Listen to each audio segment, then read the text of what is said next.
Seenaa gabaabaa weellisaa artist Elemoo Alii.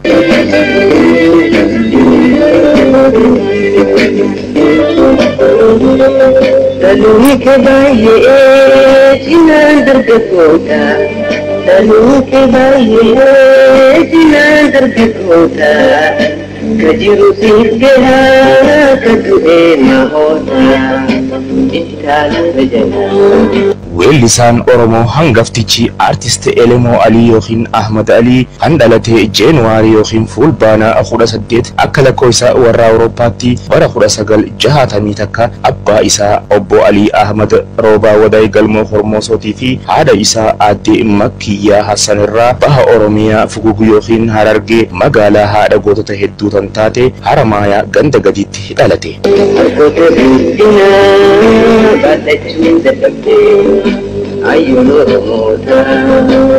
Akkuma Oromoon biddeen nama quubsu yookiin eelee yookiin qibaaba irratti beekama jettee dubbattetti artistii Elemoon ijoollummaa isaarraa nama haalaan faxinaa ture. Elemoon bara ijoollummaa isaa barnoota yookiin Qur'aana Islaamaa hordoffii abbaa isaatiin achuma Haramaayaatti barachaa ture. Garuu artist Elemoo Alii seenaa ijoollummaa isaa yeroo dubbatu akkana ja'a. Ani gaafaan ijoollee san abbaan kiyya waan haalaan na jaalatuuf waan hin anqara'u natti as dhihaachuudhaan na caqasuu ture. Guyyaa tokko akkuma tasaa anumaa aana oona iina aanuun ji'ee qara'u natti as bahee samucaa maali ati yeroo hunda aana oona iina aanuun numa jetta maaliif Qur'aana akka biyyitti qaraatu kan hin qaraane ji'ee natti dubbate akka nama aaruu tattahaadha. Duuba anis nin ji'een Qur'aana nin qara'a fayyaa abbaa kiyya hundaa'uu jennaan abbaan kiyyaas lafaa ol ka'ee walakkaa isaatti addaan banee mee kunoo qaradhii jechuudhaan na dura qabe.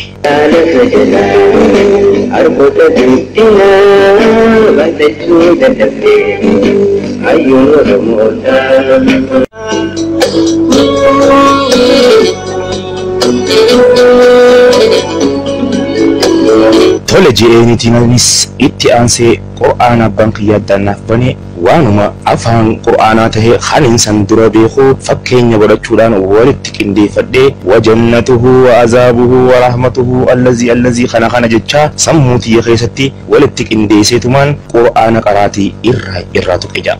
Yookiin itti duuba abbaan kiyyaas dhugaa seetuma gammadee innas badhaasee achumaan nan dhiifne na fuudhee sheekha bira nageessee mee qara'e naan ji'e. Anis amma walitti qindeeffachuun kiyya afaan akka duraanii san sheekha biratti nan baaftu waan taateef jecha ofirraa hin dhuguma hime lakkiisan anumaatu walitti qindeeffate malee achirra waan jirtu je'eetiin firraa dubbadhe jedhe. Duuba abbaan kiyyaas wallaalaa tahuu kiyyaafiin waan daa'imni walitti qindeeffate Qur'aana sehee gammadee miti jechuudhaan aaree lafaa ka'ee sheekha biraa baadiyyaarraa fidee achuma mana keenya cinatti jaaree fi mana qubsiisee anis Qur'aana qara'ee innilleen qara'ee fixee abbaan kiyya san booda hoggaa dubbatu khayru manaaf taatee baraati jechuudhaan dubbachuu ture je'ee mudannoo gaafa ijoollummaa isaa keessaa takkittii tanaan nu bohaarsee ture.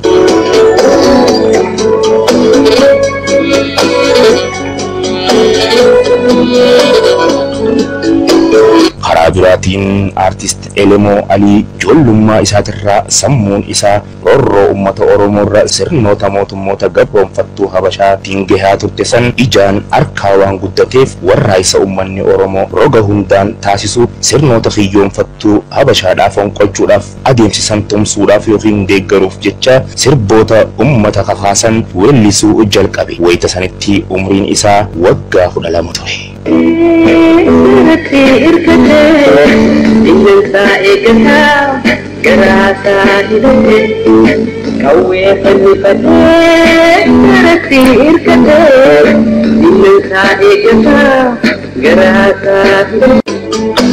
Diinan keenya hedduu duriis tahe amma akka bilisoomnu hin fedhan gonkumaa.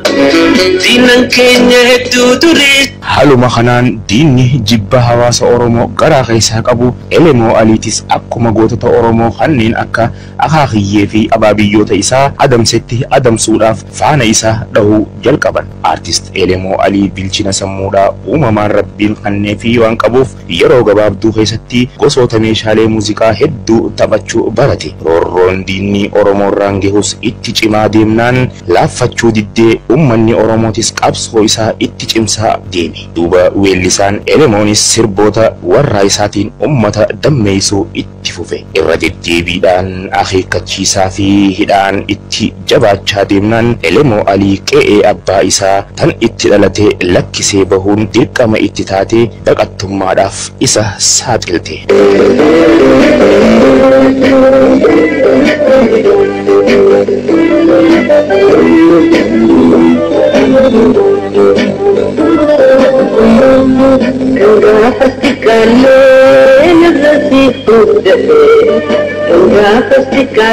Haaluma kanaan bara 1974 akka lakkoofsa warra Awuroopaatti biyya Jabuutii seenee albama yookiin kaaseeta isaa tokko kan dura maxxansee raabse yookiin gurra hawaasaatiin gahe. Sirbi gaafas inni maxxanse keessaa akka fakkeenyaatti mata duree yoo fudhanne sirbi tokko haalaan lume.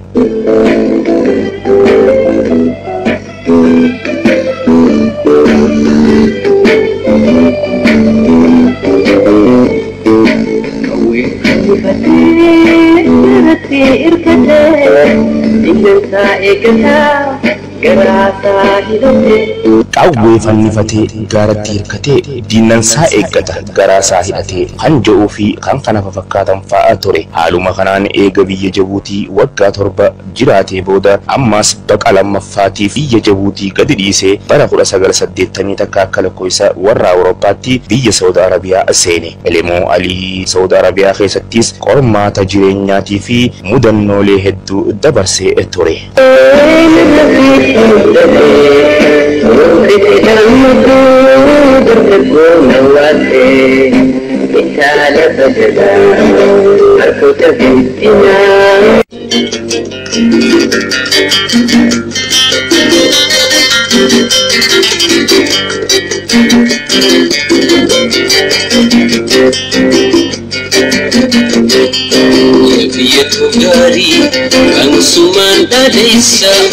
Sanirraa ka'uudhaan kaaseetota isaa keessaa kanneen yookiin albama kaaseeta yaa jiruu biyya ormaa mukaa citaannaan mormaa jedhu bara 1986 akka lakkoofsa warra Awurooppaatti qilleensarra oolche. Silaahis biiti namaa biyya ofii namaan taatu garaan haadhaa hangamuu jabaatu hanga ayyadaadhaa namatti hammaatu jettii mitiiree Oromoon dur yeroo maaqmaaqtu. Sagantaan diinni alaa fi keessaan uummata Oromoo balleessuudhaaf tumatee biyya Saudi Arabiyaa keessattis Elemoo Alii jalaa hin hafne. Basaastonni mootummaa kanneen gaafas maqaa imbaasiitiin bakka bu'anii Saudi Arabiyaa keessa jiraatan artist Elemoo Alii akka qabame kara biyyaa darbamu irratti hojjechuudhaan qabsiisan.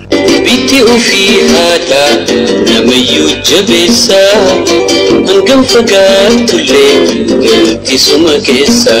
Garuu Elemoon an lammii biyya Soomaaliyaati malee Itoophiyaa miti jechuudhaan dura dhaabbatee mormuudhaan gara imbaasii Soomaaliyaa tan Saudi Arabiyaa keessa jirtu geessan. Achittis waan afaan beekuuf jara imbaasii Soomaaliyaa keessa hojjetanitti dhugaa jirtu san lafa kaayee ibsee fi an lammii Itoophiyaa saba Oromooti. Garuu na qabanii Itoophiyaa yoo na geeffatan akka ajjeechaan na eeggattu waan hin beekuufiin Oromoo fi Soomaaleen tokkichaa isaan lachuu ilmaan kuushi je'eetiin Soomaaliyaa himadhe jennaan jarri hojjettoota kan achi keessa jiran kanneen biyya Soomaalee bakka bu'anii imbaasii Saudi Arabiyaa keessa hojjetan sun gammachuudhaan naqee balanii haaluma kanaan Saudi Arabiyaa keessa turtii waggaa 5 booda akka lakkoofsa warra Awurooppaatti bara 1986 Soomaaliyaa Maqdishottiin darban jechuudhaan nuuf ibsan. Ya biyya gaarii ansumaan bareessa bitti ofii haadhaa namayyuu jabeessa hangam fagaatullee galtisuma keessa. Ka'ee teenya bal'oo barzaa fi gagalloo artistiin hangaftichi Elemoo Alii godaan sabaqaa kan yeroo sadaffaa biyya Somaalee Maqdishoon simatte. Walliftoonni Oromoo kanneen akka Yoonis Abdullaahi fa'aan biyya Somaaliyaa keessa waan isa dura achi jiraniif dandeettii fi ogummaa inni qabu ni beekan waan ta'eef aartiin inni qabu waan jaalatamtuuf jecha baandiin biyya Somaalee takka ifitti fudhachuuf akka walii galtee mallatteessuuf gaafatte. Gaafannaanis garuu Elemoon Alii akeekaa fi kaayyoon isaa dheertuu waan taateef jecha mallatteessuu fi didee biyya Somaaliyaa keessa turtii ji'a lamaatii fi guyyaa 15 booda ammas godaansa isaa baqaa kan yeroo afuraffaatiif gara biyya Xaaliyaan imala isaa jalqabe. Sankoora gannaa Maysar gannaa wanti yoo marrattu faratoo himimsitu ormaa gobee baruudu horii waareedheedu. Haaluma kanaan Xaaliyaan keessa eega waggaa tokko guutuu jiraatee booda ammas imala isaa baqaa kan shanaffaatiif akka lakkoofsa warra Awurooppaadhaa bara 1988tti biyya Kanaadaa Torontoo dhaqee jireenya isaa biyya ambaa keessa maandheeffatee abdii bilisummaa uummata Oromootii fi lafa Oromoodhaatiif garatti qabatee jiraachaa tures jiraachaa jiraasi. Yaa jiru biyya Ormaa Kajitana morma. Artistiin Oromoo hangaftichi qabsaawaan ilmi goototaa Elemoo Alii dandeettii meeshaalee muuziqaa kan ammayyaa fi kan baraatis hedduu nama horatee qabudha. Meeshaalee muuziqaa kanneen akka buluuta yookiin ululloo, harmoonikaa, tiraampeti, beeza, gitaarii fi kiiboordii ammayyaatis taphachuudhaan beekama. Kana malees miidhagina sagalee dabalatee dandeettii walaloo fi yeedaloo qindeessuudhaan sirboota yoomillee sammuu hawaasa Oromoo keessaa baduu hin dandeenye hedduu sabaaf gumaachee ture. Nafse turai waaqayyo muddafura.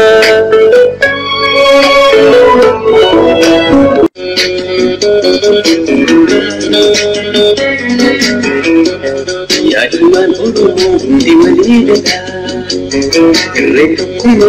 Walumaa galatti artist Elemoo Alii umrii isaa daa'imummaa isaarraa eegalee hamma har'aatti albamoota yookiin kaaseetota 24 ol sirbootan qeenxee yookiin siingiliidhaan ala 24 ol hangartee yoo gadi fageenyaan laalan nama dinqisiisan afaan Oromootiin ala afaanota alagaatis hedduudhaan kan akka afaan Hararii yookiin Adaree, Soomaalii, Ingiliffaa, Suudaanii fi Arabaatiis dabalatee afaan Oromoodhaatiin wajjin waliigala afaanota jahan sirbee warri afaan kanaan dubbatan hundinuu rakkina hawaasa Oromoodhaa hubatanii gahee gama isaanii akka bahatan godhuuf tattaaffii fi shoorri inni taphate kan hammana ja'ame dubbatamuudha miti.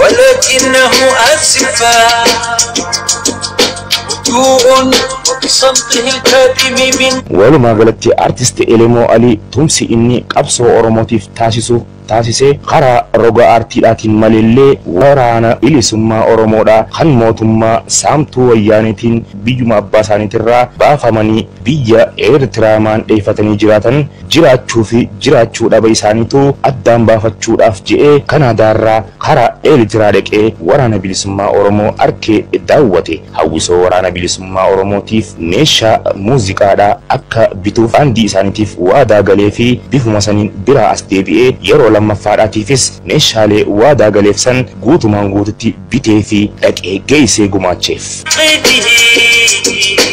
قنبلة ناسفة هدوء يهندس في السر تحت ذرات وثبته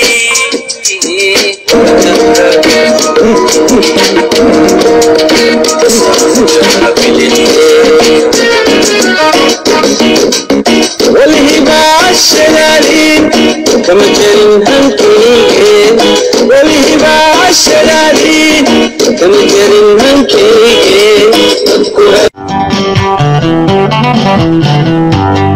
كأتني بلقو وزافي كتلو على شنكور جنة أما إنسان جنة بإيدين يبلو artist Elemo Ali waamalee miti ilma gootaa jenne kan dubbanneef nutilleen Elemo Ali Ahmad Roba Wadaay Galmoo Hormoosooti. Abaabiyyeen isaa Wadaay Galmoo Hormoosoo abbaa gadaa raabaa doorii bultumaa kan maayyiitii fi hangaafa lola calii calanqoosan gadaan raabaa doorii bultum akkamitti caba jechuudhaan lola labsee ofii isaatiifis achitti harka diinaatiin goota wareegameedha.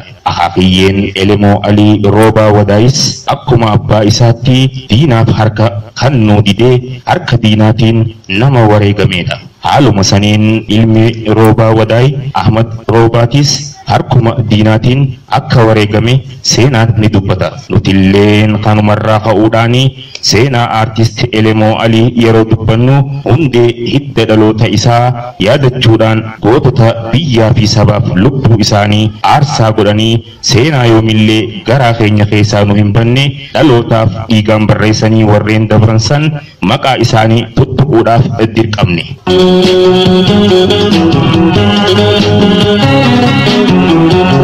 yaada ifqolummaa naatu hunda caalaa sammuutti qabannee hundinuu shalaalaa yaada ifqolummaa naatu hunda caalaa.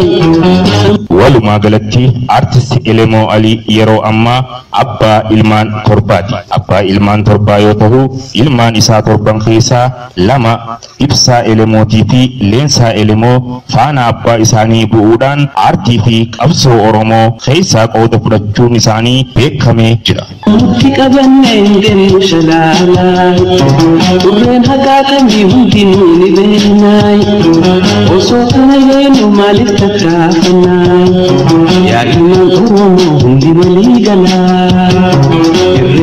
Weellisaan hangaftichi artist Elemo Ali sirboota inni sirbee tokko tokkoon ilaallee jennee guyyaa tokko miti torban tokko nuuf hin gahu waan ta'eef hanquma dandeenyu waliin haalaallume. Maqaa keenya malee kan namaan dheehamu maqaa keenya malee kan namaan dheehamu akkasuma ambaas osaadhaan hin waamnu osaadhaan hin waamnu duris Oromoodha har'aas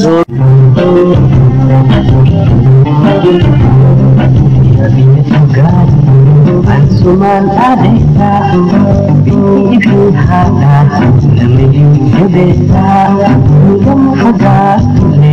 Weellisaan Elemo Ali sirboota isaa keessaa akkuma ni laalla waliin jennetti itti haa dibnu.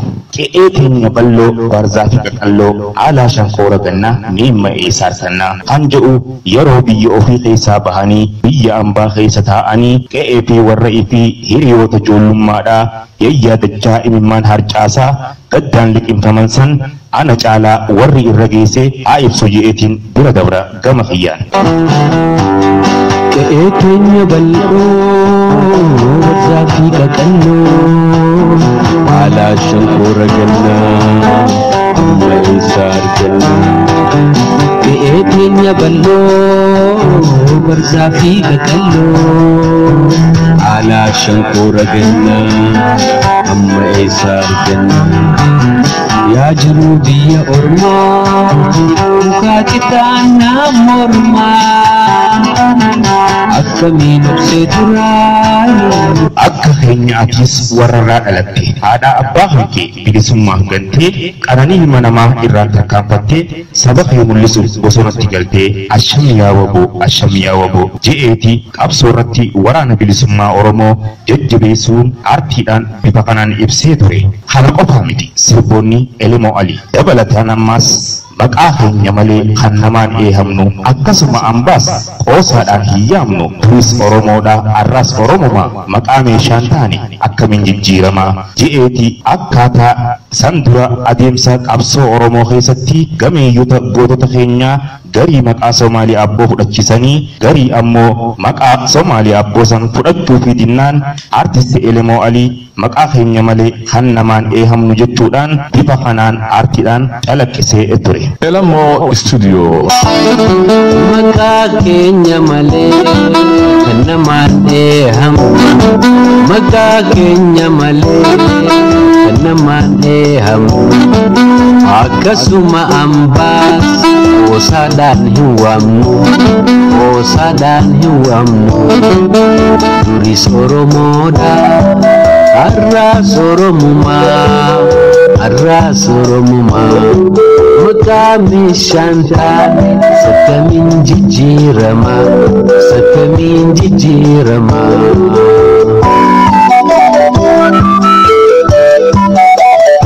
Sirboonni weellisaan Elemoo Alii gurra hawaasaatiin gahanii onnee hawaasaatiin qabbaneessan tokkoo fi lamaa miti hanquma dandeenyu keessaa tuttuqaa jirra. Wayituu gammachuu jiru teenya hellee shaggooyyeen aadaa saba keenya jabeessaa mee aadaa teenya kan jedhuu fi akkasumatti ammas aadaa hawaasa Oromoo keessaa tan kutaalee adda addaa tuttuqee bira dabuudhaan Itoophiyaa fi biyyoottan Afrikaadhaatiif tokkummaa isaaniitiif jechas Elemoo Alii waan sirbee qaba.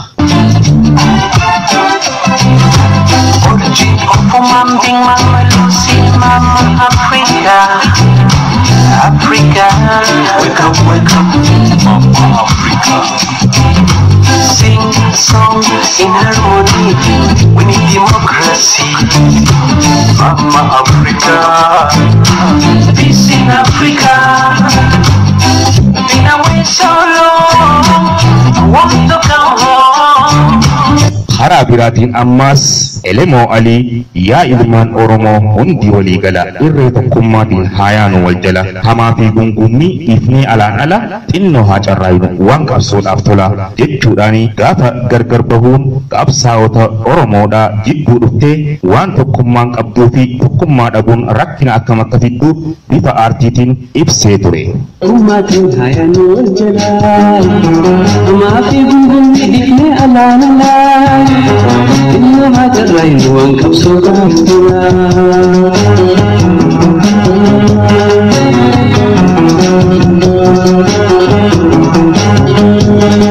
Walumaa galatti weellisaan hangaffichi Elemoo Alii turtii baqaa tan biyyoota garaa garaa keessa waggaa 45 guutuu amma arraan tana biyya isaatirraa hidhaan hidhamee ture san deebuu biyya isaa bahuudhaaf akkuma inninu sirboottan isaa keessatti ammaan dura tuqetti mee maal jeelaata. Je'een turreere egaa galtisuma keessaa je'ee jira amma ammoo weellisaan hangaftichi Elemoo Alii yaa biyya too gaarii ansumaan dhaadheessa biitii ofii haadhaa namayyuu jabeessa hangam fagaadhullee galtisuma keessaa akkuma je'ee ture sanitti yeroo ammaan tanaa lafa haadha isaa lafa abbaa isaa tan taate tan dheebochaatii ture san dachii badhaatuu biyya abbaa isaa dhufee ijaan arkee yaada bara dheeraa bahuudhaaf deema. Kanaafuu jabaa ifii abbaatu ol qabee lalisaa Elemoo Alii seenaatu isa faarsa. Ummanni Oromoo kan bahaa kan dhihaa kan baadiyyaa kan magaalaa akka lakkoofsa warra Awurooppaatti gaafa juun 20 takkaa yookiin jummaa as deemu yookiin waxa bajjii 20 takkaa akka lakkoofsa warra Awurooppaatti guyyaa jummaadhaa sa'a 7 yookiin sa'a takkatti Finfinnee Booleetti bu'a waan ta'eef achi dhaabbattanii akkaataa simannaa nama hawwatu kan Oromoo gammachiisee diina naasisu taasistan gammachuudhaan isiniif ibsina. Kanumaan dabalatee gamanumaan dhaamsa keenya qeeroo Oromiyaa guutuutti dabarsina jechuudhaan seeneessaan qophii seenaa weellisaa kanaa fi qopheessaanis Nuuraan Misbah Oromiyaa Broadcasting Network.